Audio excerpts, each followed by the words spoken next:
Salut, j'espère que vous allez bien. C'est votre soeur, votre amie, votre collègue Esther Jessie Mongo. Bienvenue dans votre émission dénommée Parle-nous. Parle-nous est une émission où nous aurons à recevoir tout type de personnes. D'ailleurs, déjà aujourd'hui, sur ces plateaux, nous avons reçu un invité spécial, c'est nommé Monsieur Israël Tchishimbi. Il est qui? Monsieur Israël Tchishimbi, c'est un conférencier, un coach, un motivateur, spécialiste dans la prise des paroles en public, un entrepreneur et un chef de famille. Bientôt, nous allons l'interviewer. Merci.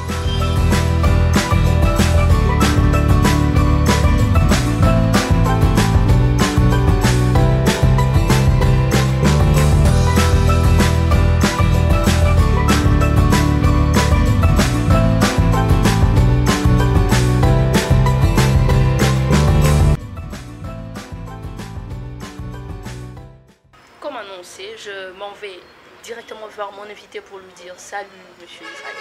Salut Esther Jessie. Comment vous allez, monsieur? Très bien, ça va. La santé, ça va? Super, super. Ok. Monsieur Israël, vous êtes un conférencier, vous êtes innovateur, président d'une structure. Dites-nous un peu comment vous faites pour vous départager, ou soit comment faites-vous pour départager toutes ces tâches, toutes ces responsabilités que vous avez? Merci de la question Esther Jessie. En fait, comme tu l'as dit, je suis conférencier, coach, motivateur.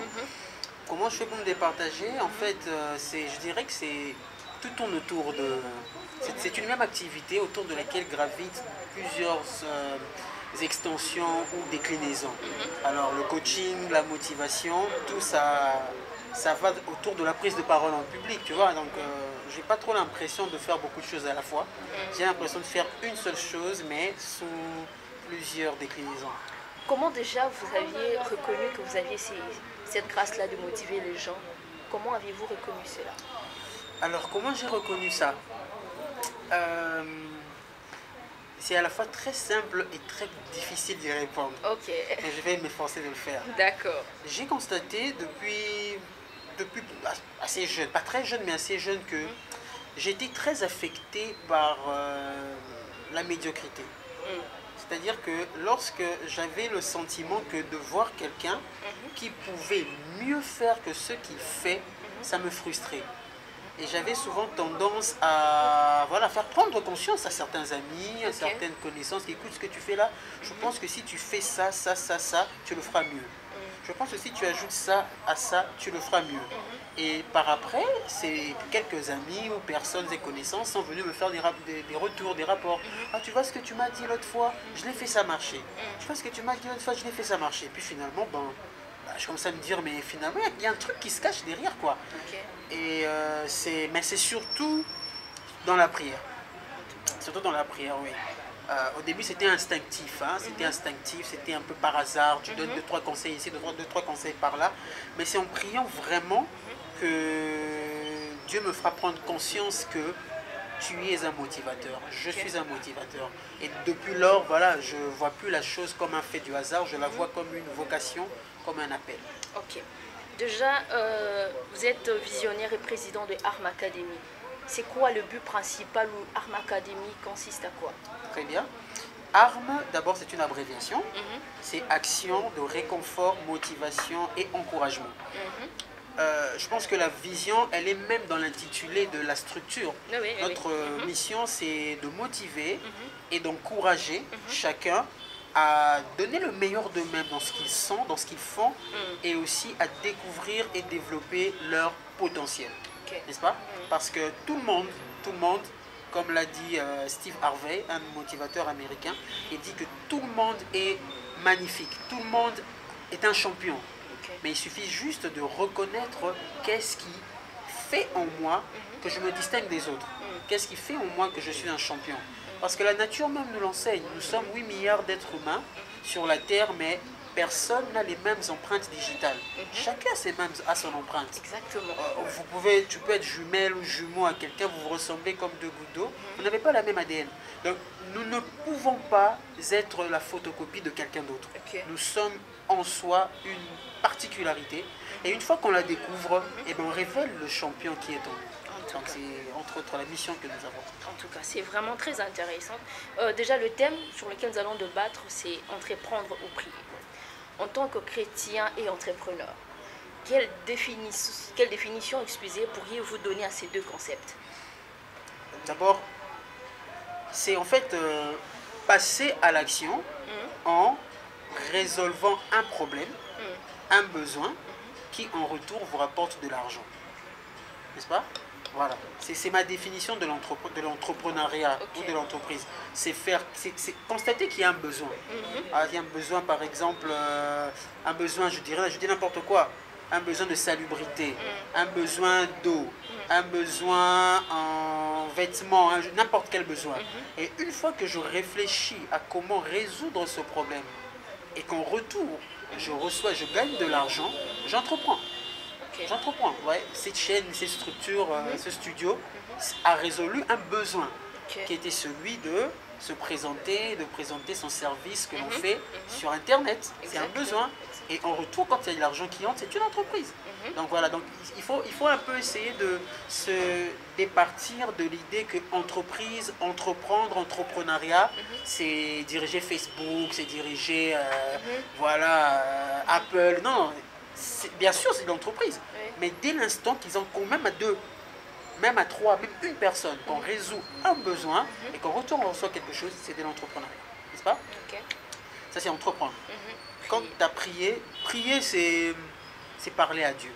C'est parler avec Dieu, c'est communiquer avec Dieu. Prier c'est exprimer ce qu'on a dans le cœur, Mhm. le dire à Dieu. Pour moi c'est ça prier. Pour moi c'est ça prier, c'est communiquer à Dieu, lui dire ce qu'on a sur le cœur, Mhm. lui dire ce qu'on veut faire, ce, Mhm. voilà, ce que l'on vit, ce qui marche pas, ce qui ne va pas. Quand Mhm. on parle à Dieu, avec conscience qu'on parle à Dieu et avec foi, ben on prie. Hein. Pour moi c'est prier. Et pourquoi doit-on entreprendre? Est-ce que c'est vraiment nécessaire d'entreprendre? C'est nécessaire d'entreprendre. C'est nécessaire d'entreprendre. Pourquoi? Parce que si on n'entreprend pas, on ne résout pas un problème. Ouais. L'entreprise, c'est d'abord résoudre un problème. Ok. C'est pas d'abord gagner de l'argent. L'argent, c'est la conséquence à la résolution du problème. Entreprendre, c'est résoudre un problème. Toutes les personnes qui aujourd'hui sont devenues très riches, qui sont devenues aujourd'hui des grands patrons, ils ont résolu en fait un problème.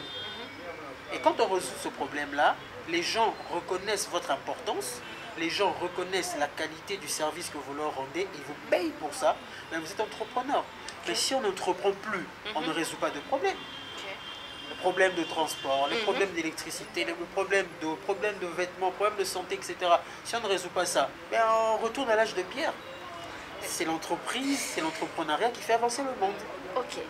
Déjà, vous avez parlé de l'entrepreneuriat, le fait d'entreprendre. J'aimerais un peu savoir, y a-t-il une spécificité de personnes qui doivent entreprendre ou soit c'est tout le monde qui peut le faire?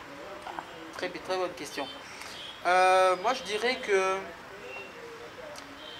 oui et non. Comment?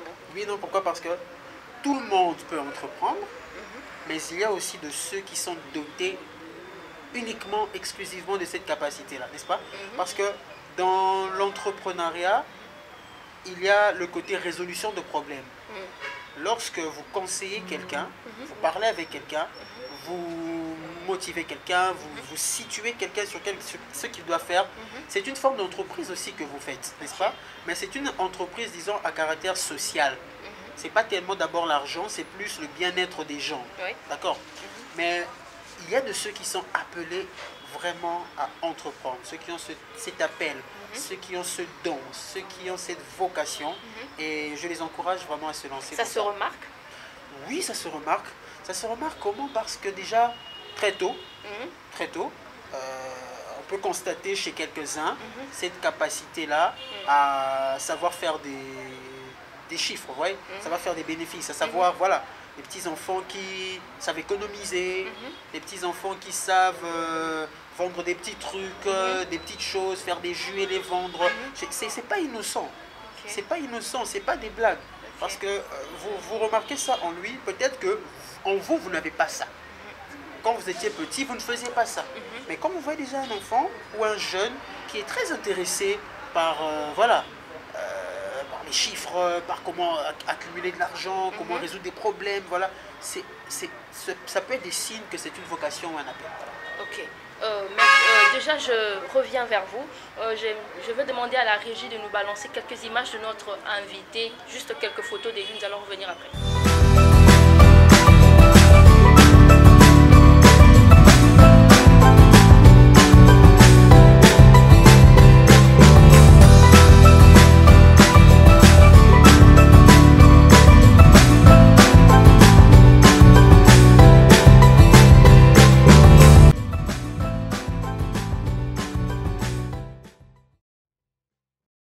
En tout cas, merci. Vous aviez pu voir ces différentes images qui ont été diffusées il y a quelques instants. Mais déjà, je reviens vers vous, Monsieur Israël.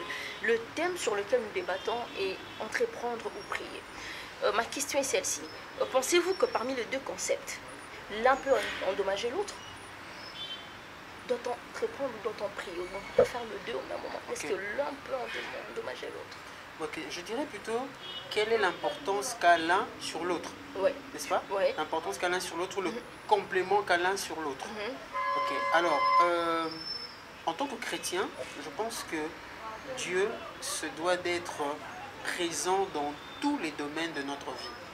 Dieu se doit de diriger ou de conduire tous les domaines de notre vie.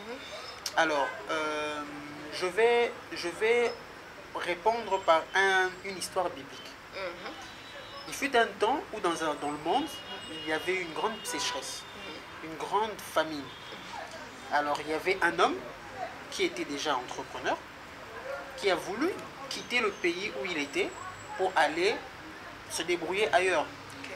Cet homme prie et Dieu lui dit, ne quitte pas le pays où tu es, reste-y, travaille où tu es, sème où tu es, et tu verras ce que je vais faire avec toi. Cet homme, dans ce contexte de crise, est resté où il était, il a travaillé où il était, il a semé où il était, et il est devenu riche, fort riche et immensément riche. Cet homme s'appelle Isaac, n'est-ce pas? Oui. La fortune, le succès de Isaac dans l'entrepreneuriat est parti du fait qu'il a consulté Dieu, qu'il a prié, qu'il a parlé à Dieu. Donc prier dans le sens de consulter Dieu sur ce que je peux faire ou sur ce que je veux faire est une bonne chose. Mais prier pour prier simplement, sans projet, sans idée, sans perspective, sans vision, c'est une perte de temps. Et en même temps, prier, d'accord, mais cette même Bible dit que tout ce que ta main trouve à faire avec ta force, fais-le. Il ne faut pas que l'on confonde des choses. Il ne faudrait pas que l'on se mette à prier pour prier, alors que l'on peut déjà faire ce que l'on peut avec ce que l'on a. La prière peut être c'est pas une fin en soi. La prière, c'est un moyen. C'est une voie, c'est un moyen. C'est pas une fin, c'est pas un objectif. Donc je vais prier. Non, non, non. Quand tu pries, c'est un moyen pour t'aider à atteindre l'objectif. Et l'objectif, c'est quoi? Qu'est-ce que je peux faire avec 10 $, par exemple? Qu'est-ce que je peux faire, Seigneur, avec 100 $? Seigneur, je veux faire tel projet. Seigneur, tu m'as dit que je vais devenir un importateur, un exportateur de poissons, de viande, de riz. Mais je n'ai que 100 $. Qu'est-ce que je peux faire? Moi, je pense que c'est une prière qui a du sens. Mais si c'est juste prier, Seigneur, donne-moi, Seigneur, donne-moi, Seigneur, donne-moi, alors que tu peux déjà commencer avec ce que tu as. Parce que peut-être que ce que tu dois devenir plus tard passe par ce que tu vas commencer à faire aujourd'hui, les 100 $, les 200, les 300, les 50 $ que tu as. Commence avec ça, évolue avec ça, et Dieu t'amènera là où tu dois arriver. Donc la prière, pour moi, c'est un moyen dans l'entrepreneuriat qui t'aide à consulter Dieu pour les orientations, pour les ouvertures, et voilà. Parce que déjà, nous voyons actuellement, je suis sûre que vous le voyez, vous le remarquez aussi, nous voyons de gens dans des églises tellement pleins, tellement là, scotchés dans les églises. Ils préfèrent plus, bon, c'est pas déjà mal qu'on venait de le dire, ils préfèrent plus vaquer à des occupations ecclésiastiques que d'aller chercher. Quel message pourriez passer? Regardez calmement la caméra, passez-leur un message très important qui peut peut-être leur motiver, peut-être changer leur idée. En fait, cette situation des églises trop pleines ou pleines, des gens qui ne veulent pas travailler, etc., elle est due à deux choses, deux situations. Il y a une situation, d'abord, je dirais nationale. Vous prenez un chrétien qui passe toutes ses journées à l'église, d'accord? En RDC. Vous le mettez au Canada. Vous vous rendrez compte qu'il passera moins de temps à l'église. Vous vous rendrez compte qu'il aura plus l'intention ou l'instinct de se prendre en charge, de se débrouiller, de travailler. Pourquoi? Parce que l'environnement influence beaucoup la vision. Quand vous êtes dans un environnement, par exemple, où on dit « Ah, Oligo Balan a 25 ans, mais on a moins mouké ». Alors qu'il y a dans d'autres pays où à 25 ans, il a tout fait dans la vie. Il est marié, il est chez lui, il a des enfants, il a du travail, il bâtit, voilà, il entreprend, il a presque tout fait dans la vie. Mais vous vivez dans un environnement où vous dites à 25 ans, tu veux te marier, tu es encore un enfant. Donc cet environnement-là vous fait reculer. N'est-ce pas? Prenez ce chrétien-là qui va, oh, Seigneur, mon Dieu, mettez-le au Canada. Vous verrez qu'il va prier moins. Parce que les choses qu'il demande à Dieu, naturellement, il les a là-bas. Il ne va jamais prier Dieu pour une voiture. Il ne va jamais prier Dieu pour s'habiller. Il ne va jamais prier Dieu pour un téléphone, pour manger. C'est offert. C'est offert. Tu as des crédits pour les vêtements, tu as des crédits pour l'appartement, tu as des crédits pour la... Donc tu vis sans trop forcer. Maintenant, pourquoi est-ce que moi je prie ici pour une voiture alors que je vais là-bas, j'ai la voiture facilement? Un sujet de prière de moi. Pourquoi est-ce que je prierai ici pour le travail alors que là-bas on me supplie à venir travailler? Un deuxième sujet de prière de moi. Pourquoi je vais prier pour m'habiller alors que j'ai des soldes où j'avais 5 $, 20 $, je m'habille de la tête aux pieds? Trois sujets de prière de moi. Et du coup, tu te rends compte que ce qui était un combat, c'est le combat des familles, démons, des blocages, Goliath des familles, là-bas, il n'existe pas.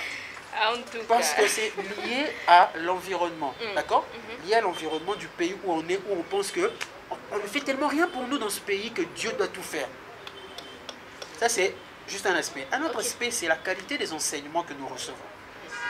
Quand vous allez dans une église, ou du matin au soir, l'on vous fait comprendre que vos problèmes sont liés à votre grand-mère, à votre grand-père, à votre oncle, à votre tante, vous n'avez pas le temps de vous battre, de vous prendre en charge pour améliorer votre vie. Vous voulez régler des comptes avec cela. Vous leur envoyez du feu, vous leur envoyez des flèches, vous leur envoyez des bombes, etc.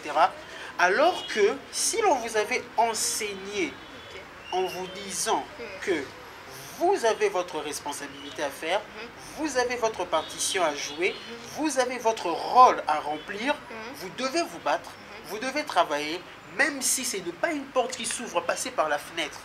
Même si ce n'est pas une fenêtre, il n'y a pas de porte, il n'y a pas de forme, casser le mur. Quand on vous enseigne comme ceci, je prends un exemple de Jésus. Excusez-moi, je suis un peu biblique parce qu'on comprend nos prières, d'accord? Un jour, on vient présenter à Jésus un malade. Il n'y a pas de place. Il y a trop de gens à la porte. Même les fenêtres étaient bouchées. Qu'est-ce que ces gens-là ont fait? Ils ont cassé le toit. Le toit d'une maison d'autrui, hein, ce n'était pas chez eux. Ils ont cassé le toit. Ils ont fait descendre leur malade pourvu que Jésus le voie. Et Jésus ne leur a pas grondé en disant, oh, vous avez cassé la maison d'autrui, vous êtes comment? Mais là, qui va payer? Non, il a loué leur foi. Quand il a vu ça, il dit, ces gens ont bravé la foule, même en cassant la maison, pour que je puisse voir leur malade. Qu'il en soit fait selon ta foi. Quand même Dieu voit que quelqu'un a de la volonté pour aller de l'avant dans sa vie, il va l'aider. Il va l'aider. Quand il voit que quelqu'un, le pays ne fait rien pour nous, nos familles compliquées, etc. Mais il se bat de toutes les façons, il va l'aider. Mais quand on ne vous enseigne pas ça, on vous dit c'est les démons, c'est Satan, c'est Lucifer. Vous allez commencer à chasser les démons du matin au soir qui n'a rien à voir dans votre situation, alors que vous devriez vous battre. C'est vraiment intéressant. En fait, Monsieur Israël, j'aimerais savoir, pensez-vous qu'il y a un message spécifique qu'on peut transmettre aux enfants de Dieu? Oui, le message spécifique à transmettre aux enfants de Dieu, c'est que Christ est mort pour eux sur la croix. Il a vaincu pour eux sur la croix. Il ne partage pas sa souveraineté ou sa propriété. Parce que lorsqu'on reçoit Jésus comme Seigneur et Sauveur, nous devenons propriété privée de Dieu. Propriété privée de Jésus. Et Jésus ne partage pas sa propriété avec Satan. Satan n'est pas son collègue. Satan, ce n'est pas son collègue. Ils n'ont même du point de vue des titres, ils n'ont pas le même titre. Lui, il est Dieu, lui, c'est la créature. Vous comprenez? Donc, quand on est enfant de Dieu et qu'on a Jésus dans son cœur, Jésus vit en nous, il nous prend en charge. Notre vie, notre destinée, il nous prend en charge. Et lorsque nous nous entreprenons dans la pensée que nous appartenons à Jésus et que nous lui faisons confiance par son autorité dans nos vies, lui va nous diriger, lui va nous conduire. Et même si difficulté, même si combat il y a, quand nous regardons à lui, nous serons vainqueurs, nous serons victorieux. Et puis Jésus disait quoi? Mon Père agit jusqu'à présent, moi aussi j'agis. Dans d'autres versions, il dit, mon Père travaille jusqu'à présent, moi aussi je travaille. L'appartenance à Jésus n'est pas un visa pour que nous devenions paresseux, parce que lui aussi travaille. Et le travail dont parle Jésus, ce n'est pas forcément un travail dans un bureau, ce n'est pas forcément un travail dans une entreprise, un travail avec un badge autour du cou et devant un ordinateur, non. C'est se donner à fond, donner le meilleur dans tout ce que l'on fait. Quand on est étudiant, donner le meilleur. Quand on est agriculteur, donner le meilleur. Quand on est caméraman, designer, je ne sais pas qui, donner le meilleur. Quand on est humoriste, comme j'ai vu tout à l'heure là, Charlot, quand je suis arrivé, donne le meilleur. Dans tout ce que tu fais, dans tout ce que tu entreprends, fais-le avec tout ton cœur. Donne-toi à fond dans ce que tu fais, en regardant à lui par la prière. Il va t'aider. Il va t'aider, c'est le message que je peux transmettre. En tout cas, c'est vraiment intéressant. Déjà, nous tendons vers la fin de notre émission. Monsieur Israël, j'ai deux sous-questions. D'accord. Et ça sera peut-être... ce sera les questions finales.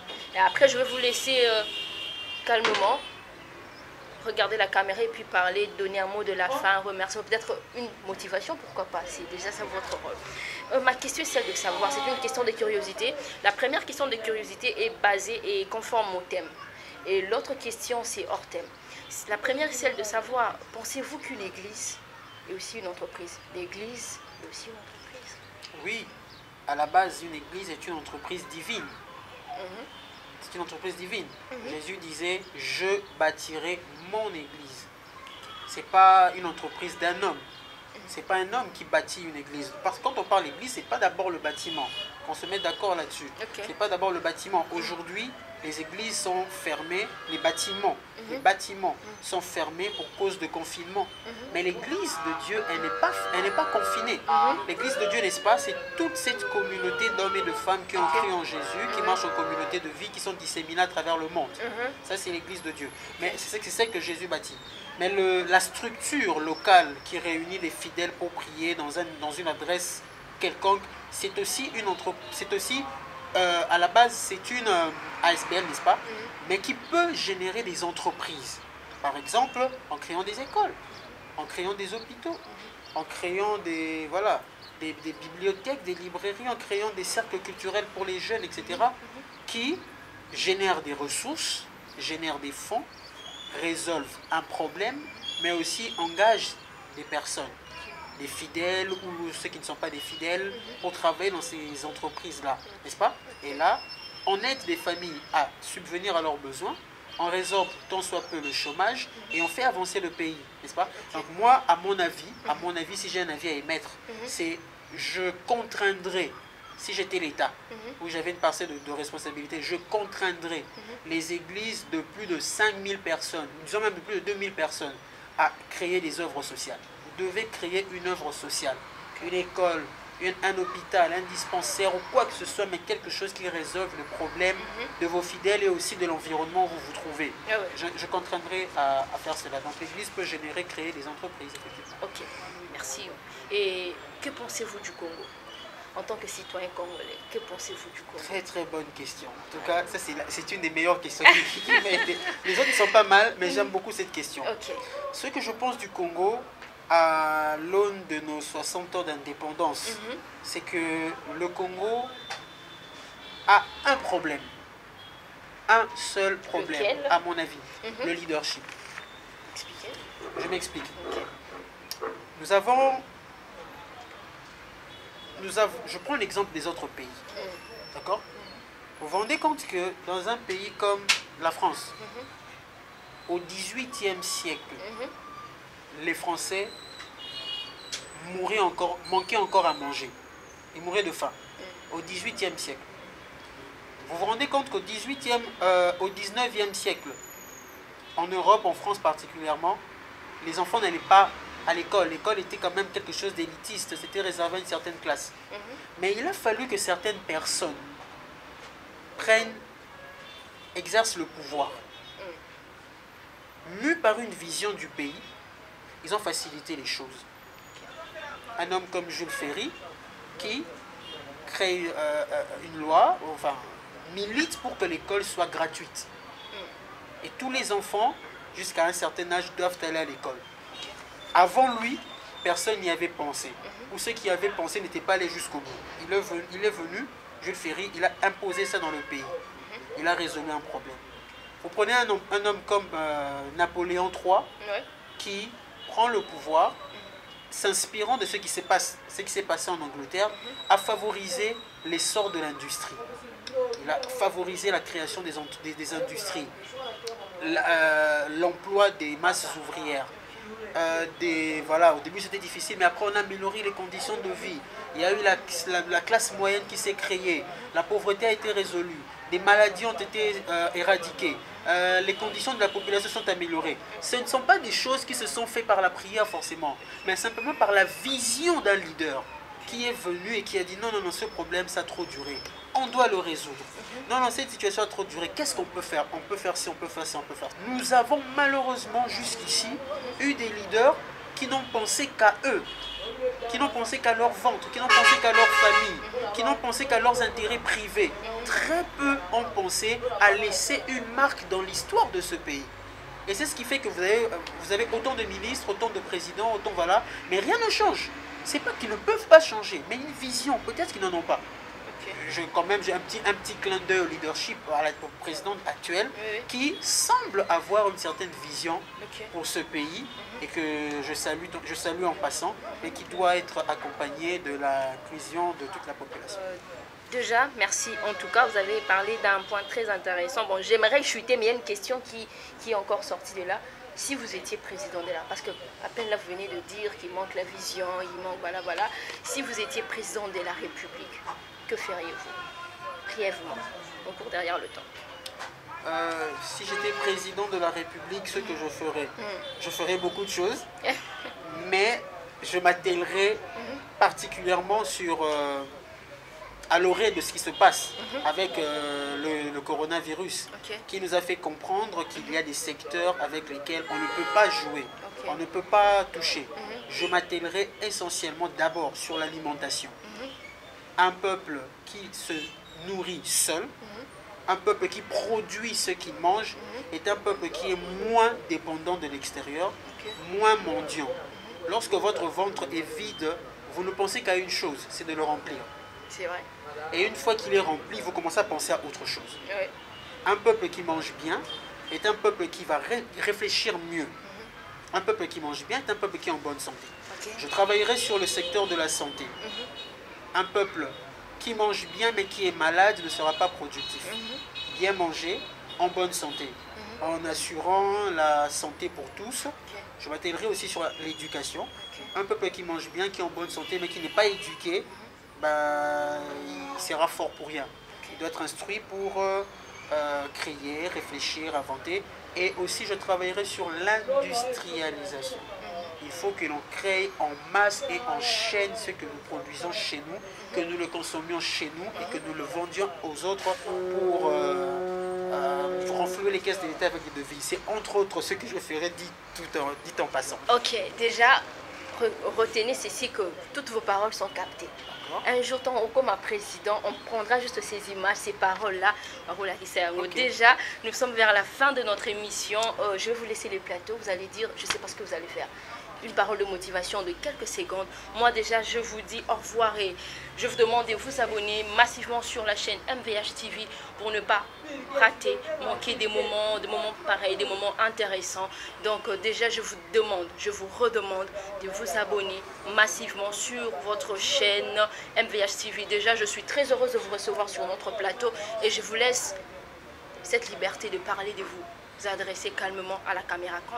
Quant à moi, je vous dis bye, au revoir.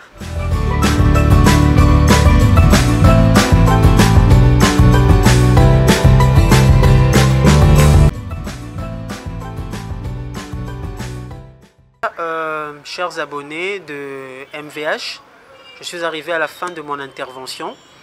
Et ce que je pourrais dire pour finir, c'est que Dieu a déjà investi en vous un don, un potentiel, une capacité pour vous aider à vous démarquer. Si la société peut vous trahir, le pays peut vous trahir, l'environnement où vous vivez peut vous trahir, mais le don qui est en vous, lui ne vous trahira pas.